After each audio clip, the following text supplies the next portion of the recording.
سلام، امیدوارم که حالتون خوب باشه. امروزم با یه مقاله دیگه اومدیم که بررسیش کنیم با هم دیگه. اسمش هست The Essence of Entity Component System یا ماهیت Entity Component System. فکر کنم ترجمه روونتری ازش باشه، ولی اسنس رو شما میتونید ذات یا مثلا جوهرم ترجمهش بکنید. نویسنده‌اشو اینجا میتونید ببینید. از ACM منتشر شده، برای سال 2026 هست. برای همین امسال از این نظرم خیلی میتونه برای ما جذاب باشه. مقاله خیلی جدیدیه و طبق معمول اوپن اکسس هم هستش دیگه، یعنی مقاله برای عموم آزاده. شما میتونید اسمش رو توی گوگل سرچ کنید، همین The Essence of Entity Component System رو، و مقاله رو میتونید خیلی راحت دانلود کنید. منم لینکش رو توی دیسکریپشن میذارم اگه یادم نره. نکته‌ای که برای من داشتی مقاله، حالا دو تا نکته است. یکی این که من چون خودم یه پیاده سازی از ECS انجام داده بودم، از این نظر برای من خیلی جذابه، چون من این مقاله رو تو هفته اخیر خوندم، ولی ECS رو که ویدیوش هم تو کانال هست من تو زمان جنگ ساخته بودم و خب خیلی چالشایی که گفته برای منم اون موقع به وجود اومده بود. یه سری چیزایی گفته که من پیاده سازی نکردم داخل ECS هم و حتما دوست دارم اونا رو اضافه کنم. از این نظر خیلی جالب بود برام. ولی نکته دومی که خیلی مقاله رو جالب ترش میکنه اینه که واقعا چیزی برای چیز نوآورانه ای ارائه ندادن. اینا ECS از قبل بوده، تو یونیتی استفاده میشه، تو گیم انجین بوی داره استفاده میشه، ولی اینا اومدن در واقع کاری کردن یک اثبات ریاضی ازش ارائه دادن برای مسئله Entity Component System یا معماری ECS که خیلی خیلی جالب هستش. با هم میبینیم که یعنی دقیقاً چیکار کردن اینا. خب بریم سراغ مقاله. یک توضیح مختصر اینجا دادن، همون توضیحی که من الان دادم، این که آقا معماری ECS همین الان داره استفاده میشه توی خیلی از گیم انجین‌ها، مثل یونیتی، مثل بوی، مثل فلکس که با C یا C++ نوشتنش شدم نیست، و مهندسا اینو با استفاده تجربه و سعی و خطا و اینا بهش رسیدن این معماریو، ولی هنوز یک مدل رسمی ازش کسی ارائه نداده بوده. حالا طبق ادعایی که نویسنده مقاله میکنه این که آقا یک مدل ریاضی رسمی ازش وجود نداشته و ما اومدیم اینو مدلش کردیم، اومدیم به صورت آکادمیک و خیلی علمی و با زبان ریاضی نشون دادیم که در واقع این سیستما، این انتیتی ها و کامپوننت ها چجوری میتونن با هم دیگه اینتراکشن داشته باشن، چطوری میشه تو فضای موازی یا مولتی ترید این سیستم رو اجرا کرد. چون یکی از پیچیدگی ECS وقتی که میخواید شما مولتی ترید در واقع سیستمتون داشته باشید و تمام توان هسته‌های پردازندتون استفاده کنید، اینا اومدن یک اثبات ریاضی براش دادن که حالا جلوتر میبینیم. در نهایت هم یک بازی تاور دیفنس رو اومدن، من یک کمی بیشتر زوم کنم، در نهایت هم اومدن یک بازی تاور دیفنس رو با استفاده از پارادایم شیگرایی و دو نوع مختلف معماری ECS پیاده سازی کردن و نشون دادن که آقا ECS خیلی پرفورمنسش بهتر از شیگرایی هستش. تو مقدمش میاد یک توضیح طولانی راجع به این میده که خب تا سالهای سال و همین الان هم خیلی از بازی‌ها داره با استفاده از شیگرایی نوشته میشه. مدل خوبی بوده دیگه، پارادایم خوبیه، پیچیدگی رو پنهان میکنه. من میتونم به همه چی به عنوان یک شیء نگاه کنم، در واقع دیتای من حالا میتونم داخل زبان برنامه نویسیم اینو به عنوان یک شیء داشته باشم که یک رفتاری داره، یه سری ویژگی داره و میتونم اینتراکت این شیء با هم دیگه رو در واقع برنامه نویسی کنم، در صورتی که این صرفا یک پارادایمه برای اینکه پیچیدگی رو از ذهن من دور کنه.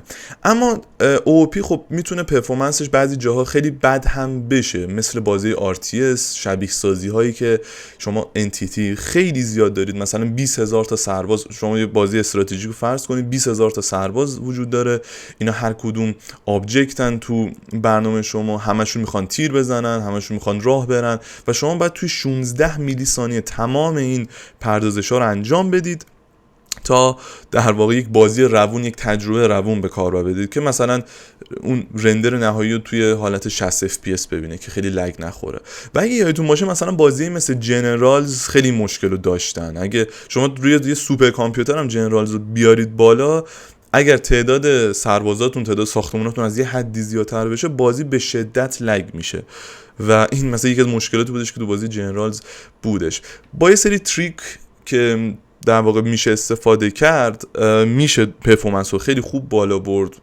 همین الان بازی هستن که اوپی نوشته میشن و پرفورمنس خیلی خوبی دارن، ولی از لحاظ سخت افزاری و از لحاظ کش سی پی یو اصلا مدل بهینه ای نیست. شما اگه میخواید مثلا تمام انمیاتون رو تو صفحه پوزیشنشون رو آپدیت کنید، بعد یک پیمایش رو تمام این انمیا برید، بعدش باید خب اون آبجکت ها رو بگیرید دی رفرنس کنید. اون آبجکت ها شما پوزیشنش رو میخواید ولی چند تا فیلد دیگه هم داره، اونا کش میشه، کش میس میخورید و خلاصه برای سخت افزار آبجکت خیلی دوست داشتنی نیستش، به دلیل اینکه دائما کش میس میشه. چیزی که خیلی باحاله و در واقع توی ECS داره ازش استفاده میشه، روی فلسفه دیتا اورینتد دیزاین داره جلو میره. یعنی اون چیزی که بر من مهمه اینه که من دیتام، اون لیاوت دیتام داخل حافظه چطوری نوشته بشه که سی پی یو دقیقاً همون رو کش کنه. در واقع کاری که میخوام انجام بدم، دیتایی که میخوام باش کار کنم رو من جلوتر خیلی تمیز برای سی پی یو میذارم که خیلی خوب کش بشه و من بتونم از کش سی پی یو مداوم بتونم استفاده کنم، کشش رو به اصطلاح داغ نگه دارم. و این کاری هستش که ECS میکنه. دیگه هیچ آبجکتی وجود نداره، شما یه سری انتیتی دارید که عددن، یه سری کامپوننت دارید دیتای خامن و این دیتا رو شما جوری میتونید داخل مموری بچینید که پوزیشن مثلا تمام انتیتی های داخل بازیتون تو یک آرایه باشه و وقتی پیمایش میکنید اون پوزیشن ها رو درجا دارید و میتونید کشش کنید. در واقع سی پی یو براتون کشش میکنه. اینجا بیاد راجع به این چیزا صحبت میکنه و میگه خب در نهایت اتفاقی افتاده اینه که خیلی از گیم انجینا مثل یونیتی داتس، مثل بیوی، مثل فلکس اینو پیاده سازی کردن ولی به صورت تجربی بوده. مهندس اومدن با سعی و خطا اینو ساختنش و میدونیم که درست کار میکنه، اما یک مدل ریاضی برای اثباتش وجود نداشته و این خیلی مهم بوده از نظر علمی که درسته ما خیلی چیزا رو شهودی میبینیم که درسته ولی یک اثبات ریاضی براش حتما لازم هستش که مطمئن باشیم حرفمون درست بوده و حسمون درست بوده راجبش. اینا اومدن این کارو کردن، یک مدل ریاضی براش ارائه دادن. تو قسمت دوم related work هستش و اینجا اومدن همین انجینیر مختلف گفتن آقا اینا اومدن این کارا رو کردن. یکم تاریخچه ECS که از یه سری مدل بیسیک اولیه به ECSی که آرچ تایپ هستش رسیده. در واقع همون دیتا استراکچری که ما چجوری کامپوننت ها رو داخل رم نگه داریم که بهترین پرفورمنس و بهترین کش رو به ما بده. اگه جزئیات بیشتری ازش میخواید اون ویدیوی من که یه ECS میسازم رو میتونید حتما ببینید، اونجا توضیح خیلی بیشتری راجع به آرچ تایپ و دیتیل ECS میدم. خب اینجا در نهایت میگه که خب این فقط به گیم انجینا محدود نمیشه، تمام شبیه سازی بزرگ کار با دیتاهای حجم کردن، مثلا هوش مصنوعی هم داره ازش استفاده میکنه. این معماری ECS، این مدل تفکر خیلی میتونه به ما کمک کنه به جای اینکه بیایم از شیگرایی و یه سری آبجکتایی که پرفورمنس بدی دارن توی یک سری از کارها استفاده کنیم، میایم از این مدل استفاده میکنیم. خب مقاله میاد یک مثالی رو میزنه برای ما، میاد میگه آقا ما توی یک در واقع بازی هستیم که یک گیم لوپی داره، یک لوپی وجود داره که من بازیمو دائما دارم لاجیکش رو اجرا میکنم. دو تا سیستم دارم، حالا راجع به همون تاور دیفنس است، بازی تاوره. سیستم کالیژن که برخورد رو چک میکنه، حالا برخورد هر چیزی، مثلا برخورد گلوله ها.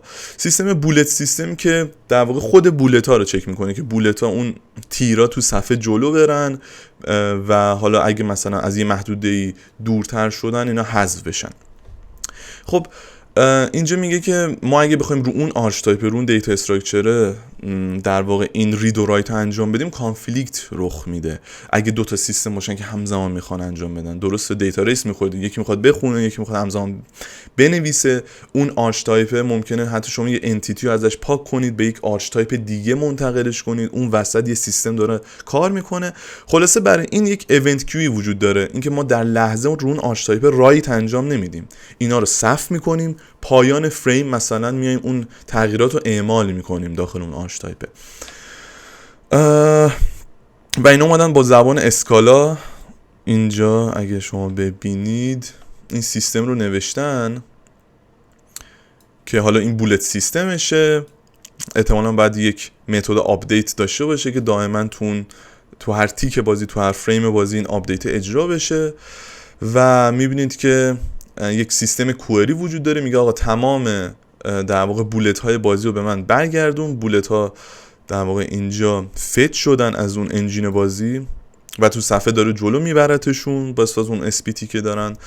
و حالا یک TTL هم مثلا برای اون گلولا در نظر گرفته، تایم تو لیو، که این گلولا تا ابد تو صفحه نرن جلو. اگه مثلا به چیزی هم برخورد نکردن مثلا بعد 10 ثانیه 5 ثانیه از بازی حذف بشن.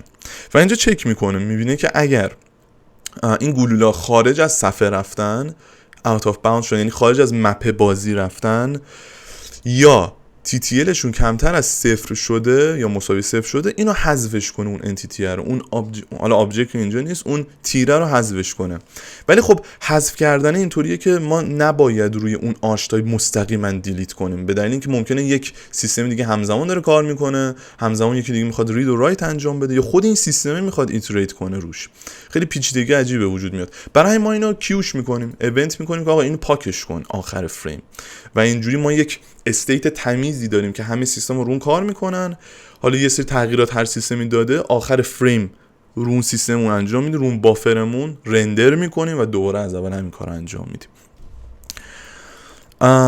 و اینجا این کانفلیکت ها رو اومده نوشته دیگه، میگه آقا بولت سیستم میخواد رید و رایت همزمان بکنه رو آش تایپی که بولت توشه، اون دیتا استراکچری که من دیتای بولت رو نگه داشتم. کالیژن میخواد رید کنه همزمان، من میخوام اینا پارالل اجرا کنم، برای همین باگ به وجود میاد. خب تو ECS من این اتفاق نمیفته چون تمام سیستما سینگل تردن. من در واقع دیتا پارالیلیسم دارم، تاسک پارالیلیسم ندارم، که این یکی از چیزایی که من خیلی دوستم به سیستم اضافه کنم. ولی بعد سیستم موقع کامپایل یا حالا موقع ران تایم اولش مشخص بشه که کدوم سیستما با هم دیگه کانفلیکت دارن که اینا رو تو استیج های مختلف اجراش کنن. نه یا دو تا سیستمی که همزمان میخوان رید و رایت کنن رو یک آش تایم رو با هم دیگه اجرا کنه. حالا شما میتونید دستی هم اینو به انجین بدید، ولی وقتی سیستماتون زیاد میشه یک اتوماسیونی میخواید که یا موقع کامپایل یا موقع ران تایم بفهمه این کانفلیکت ها رو و خودش بدونه چه سیستمی رو کی اجرا کنه. و کانفلیکت بعدی رزیدوال کانفلیکت هستش که در واقع این هم همین سیستم دیگه. میگه آقا بولت سیستم اومده یک تیر رو پاک کرده، ولی اون تیر، اون پاک کردن و ایونت پاک کردن میره داخل یه ایونتی، طول میکشه، باید سینک بشه با دنیای بازی و بعد بولت آرش تایپ در واقع آپدیت میشه. ولی من کالیژن سیستم رو دارم که همون موقع میخواد رید کنه ازش و این یه کانفلیکتیه. درسته؟ انگار قرار نبوده که تو بولت آش تایپ اون بولت باشه، چون قرار بوده حذف بشه تو اون فریم، ولی چون تو صف میره و بعدم با سینک بشه اون موقع حذف نمیشه و کالیژن داره از یک آش تایپی میخونه که درتیه، اصطلاحاً کثیفه، باید اون انتیتی ازش پاک میشده ولی نشده فعلا. برای این دوتا در کانفلیکت خب راههای مختلفی وجود داره و کل کاری که مقاله کرده و خیلی جالبه، اومده یک سمنتیکس به وجود آورده، یک معناشناسی به وجود آورده برای اینکه بتونه این کانفلیکت ها رو به صورت مدل ریاضی حلش کنه. خیلی جالبه. اینجا اومده یک سینتکسی ارائه داده و شما میبینید دقیقاً اومده اینجا گفته خب ما یک سری تایپ های پریمیتیو داریم مثل اینت، فلوت، بولیان، هر چیزی که هست. تایپ کامپوننت رو مشخص کرده با سی که گفته مجموعه ای از پریمیتیواست، یعنی توی کامپوننت خب ممکنه اینت باشه، فلوت باشه، بولیان باشه، دیتا خامه و اینا همش دیگه چیزای ریاضیه دیگه برای دبیرستان که پی عضو پریمیتیو، نمیدونم یک مجموعه است، این کروشا نشونه یک مجموعه است، انتیتی خودش یه عدده، کامپوننت ها ممکنه ولیو هم داشته باشن طبیعتا، درست تایپ پریمیتیو هم ولی یک ولیو هم دارن دیگه، مثلا عدد 2 داخل اون اینته. و سیستم ها رو هم اینجا معرفی کرده، سیستم هایی که در واقع به صورت سیکونشال. حالا اینکه این چجوری اینو نوشته، این لامدای چیه اینجا، نمیدونم این تیه چیه، نقطه چیه، رو میتونید بخونید، ولی خلاصش این یک سیستم سیکونشیاله، یعنی سینگل ترید اجرا میشه. این یک سیستمیه که دیتا پارالیلیسم داره، یعنی اون سیستمی که من در واقع گلوله ها رو فچ کردم 1,000,000 گلوله تو اون اره است. خب من میام چانک چانک بین مثلا هسته های سی پی پخش میکنم، اون لاجیک رو هر کدوم اجرا میشه. یه جورای SIMD دارم، سینگل اینستراکشن مولتیپل دیتا، یعنی من اون اینستراکشنم رو روی مولتیپل دیتا میتونم همزمان اجرا کنم. این چیزی هستش که مثلا ECS من میتونه انجام بده، ولی تاسک لول پارالل رو نداره سیستم من. یعنی سیستم S1 و S2 بتونن همزمان اجراشن. دقیقاً به خاطر اینکه من بحث اون کانفلیکت رو نتونستم سیستمی حلش کنم، صرفا همه چی فعلا سینگل ترید اجرا میشه تا جایی که ببینم خب که این جواب نمیده و بعد یه سری سیستم موازی هم اجرا بشه.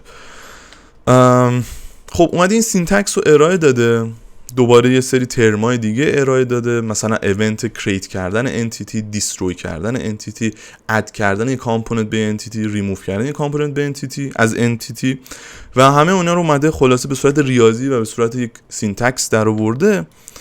در نهایت مثلا آش تایپ اینجا معرفی کرده واسه مدل ریاضی و اینجا میبینید اومده اون کانفلیکت ها رو، اون در واقع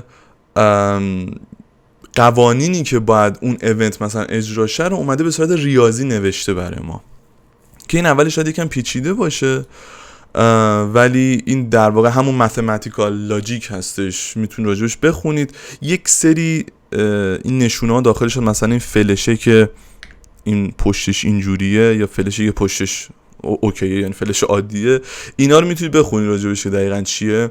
ولی صرفاً این فرمولا نشون میده که ما یک سری فرضیاتی داریم که بالای این خط کسری می‌نویسیم و یه نتیجه قرار بگیریم که حالا استیتی که داخل رم احتمالاً داخل مموری قرار بهش برسیم باید چی باشه، که نتیجهش ما این پایین می‌نویسیم و این در واقع به این قانونه، به این فرموله یک اسم میدیم، مثلا اد کردن انتیتی یا حالا فکر کنم این اد کردن کامپوننته. و اینجا دقیقا نشون داده که آقا از استیت فرضیات هم اگه بخوام برم به نتیجم برسم چه فرضیاتی اینجا باید انجام شده باشه برای من، و اینو اومده در واقع به صورت یک اثبات، به صورت یک پروف در نظر گرفته برای شما. و اگه شما پایین تر برید دیگه اومده این سیستم ها، این ایونت ها، این که چطوری به صورت پارالل اجرا بشن، مولتی ترید اجرا بشن، کانفلیکت نخورن رید و رایتشون رو، همه رو اومده برای شما فرمولی کرده و اینجا شما میتونید همش رو ببینید که خیلی جالبه. یه نمونهش رو بیاد ببینیم با هم دیگه. مثلا اینو نگاه کنید، این تاسک لول پارالیزمه، یعنی من دو تا سیستمم همزمان بتونه اجرا بشه. خب بیاد بخونیمش. میگه که فرض من اینه که خب این تایمر منم خورد. آره میگه فرض من اینه که کوئری که دارم تو سیستم یک انجام میدم اشتراکش با کوئری که تو سیستم 2 دارم انجام میدم توهی باشه. احتمالا منظورش رید و رایته، باید برید این کوئری رو بخونید. منظورش اینه که کانفلیکت نداشته باشه از نظر رایت کردن، میوتیت کردن دیتا، چون دو تا سیستم که رید میکنن که مشکلی ندارن، ولی از اون جهت نباید مشکل داشته باشه، یعنی اشتراکشون که احتمالاً این کوئری مفهوم داخلش یعنی میوتیت کردنم داره و دقیق برام بخونم نمیدونم. میگه اشتراکش توهی باشه با این فرض دو تا سیستم در واقع S1 و S2 میتونن همزمان رخ بدن، چون این مفهوم این براکته یعنی پارالل اون بالا برای ما توضیح داده بود. و در نهایت به استیتی که میرسیم چیه؟ اون هیپ مموری من، حالا این اچ ام برید بخونید معنی هیپ مموری میده، همون دیتایی که ما داخل مثلا هیپ داریم، آرچ تایپمون داریم، میتونن با هم دیگه مرج بشن. اون کوئری 1 و 2 منم میتونه با هم دیگه جمع بشه و مشکلی پیش نمیاد. من این دو تا سیستم میتونم پارالل با هم دیگه انجام بدم.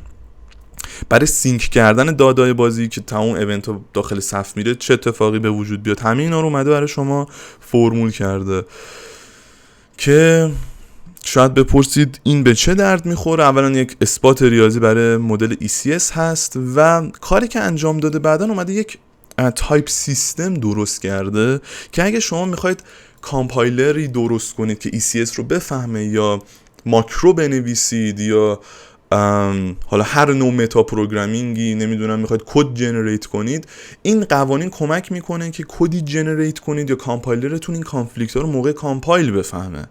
وقتی میخواد دو تا سیستم پارالل اجرا بشه یا دیتا پارالیزم داشته باشید یا وقتی میخواید سینک کنید آخر هر فریم، تمام اینا رو میتونید در واقع با قوانینی که اینجا اومده دیگه خودتون یه کامپایلری مثلا بسازید که ECS رو بفهمه، یا اون در واقع تایپ رو موقع ران تایم بفهمید، کانفلیکت ها رو در بیارید.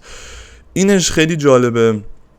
حالا اگه مثلا بهش فکر کنید، تو راست احتمالاً تایپ سیستم من چون خیلی اکسپلیسیت راست تو تایپش، و شما میتونید دقیقاً رفتار مموری رو مخصوصا تو محیط های مولتی ترید تو تایپ راست داشته باشید، احتمالاً ECS هایی که با راست مینویسید خیلی میتونه ECS های سیفی باشه، چون شما نمیتونید همینجوری رید و رایت رو هر چیزی بکنید. حتما باید تایپ سیستم اون بارو چکر راست رو رد کنید، و یه جورایی راست انگار موقع کامپایل به شما این کانفلیکت ها رو میگه خود به خود. ولی دقیقاً این یک نمونه از مثلا تایپ سیستم راست. خیلی یه چیز کوچیکش میتونه شما در نظر بگیرید که راست همچین مدل ریاضی رو پشتش داره و کامپایلر رو اون داره رید و رایت و کانفلیکت ها رو در واقع پیدا میکنه به شما میگه.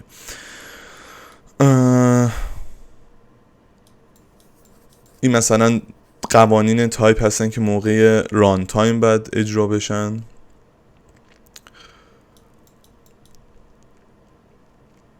این خیلی پیچیده نیست یعنی مثلا شما همین الان هم نگاه کنی، این هم دوره میتونی نگاه کنیم. تاسک لول پارالیز، بیاید فرضمون رو ببینیم. فرض اینه که من به ازای سیستم یکم که رید و رایت روی آرش تایپ 1 داره انجام میشه، و سیستم 2 هم که رید و رایت رو آرش تایپ 2 داره انجام میده، رید و رایت هم دو تا ریدام روی این آرش تایپ مختلف نباید اشتراکی داشته باشن، باید توهی باشه. در این صورت اون دو تا سیستم میتونن پارالل اجرا بشن و استیت نهایی من میشه اجتماع ریدها و اجتماع رایت ها، چون با هم دیگه هیچ کانفلیکتی ندارن. و شما میتونید از این تایپ سیستم خود یه کامپایلر مثلا به خودتون بنویسید، چون طبق این قوانین داره کار میکنه. اینش خیلی جالبه. و در نهایت هم حالا اینا میان مدل OOP، یک مدلی از ECS که AOS بهش میگن Array of Structs، یک مدل دیگه از دیتا استراکچر است، مثل آرچ تایپ نیست، و مدل آرچ تایپ رو با هم دیگه مقایسه میکنن و حالا میاد این سیستم ها رو توضیح میده تو بازی اون تاور دیفنسشون، کوئری زدن رو توضیح میده، چطوری اون دیتا رو میگیرن، کامپوننت ها رو میگیرن، بحث پارالیلیسم رو توضیح میده که تاسک لول پارالیلیسم چطوری اتفاق میفته، دیتا پارالیلیسم چطوری اتفاق میفته، که اینا من توضیحات دقیق ترش رو بخوای تو اون ECS یه چیزایش هست، مثلا دیتا پارالیلیسم رو توضیح دادم تا جایی که یادمه. و در نهایت اینا رو میاد آزمایش میکنه و توضیح میده، میگه رو چه تو کار علمی حتما باید شما بگید که در محیط آزمایشتون چی بوده. اینجا CPU، کارت گرافیک و رمشون رو گفتن که چی بوده، و در نهایت توضیح دادن که آقا چه پرفورمنسی به دست آوردن، که خیلی جالبه. شما میبینید زمانی که حالا این دوتا ستون چیه، فورگراند FPS صفره، یعنی کپ FPS نذاشتن برای سیستمشون، هر چقدر دوست داره تمام توان سخت افزاری رو به کار بگیره. میبینید که تو مدل شیگرایی 25 FPS به ما داده، یعنی همه چی آبجکت باشه. تو مدل AOS که یک مدلی از ECS 60 فریم رو داده، ولی مدلی که آرچ تایپ 65 فریم رو داده، 65 FPS ما داده. مدلی که پارالله، یعنی هم دیتا پارالیز داری هم تاسک لول پارالیز داری، 109 FPS به ما داده که فوق العاده زیادتر است. اینجا دقیقاً بحث کش رو شما میتونید ببینید که چقدر تاثیر داشته. و اینجا FPS هم تو مدلی که ما کپ FPS رو 60 گذاشتیم میتونید ببینید که بازم همچنان آرچ تایپ اوریج خیلی خیلی بهتری داده. و اینجا هم حالا نتیجه گیری نهایی میکنن، میگن خب ECS آرچ تایپ مدل پارالل خیلی خیلی بهتره پرفورمنسش توی این نوع بازیایی که فوق العاده انتیتی زیاده، ما میتونیم از کش CPU بهترین نتیجه رو بگیریم. اینم دقیقاً همون نموداراست، فقط مدل تجمعیشه.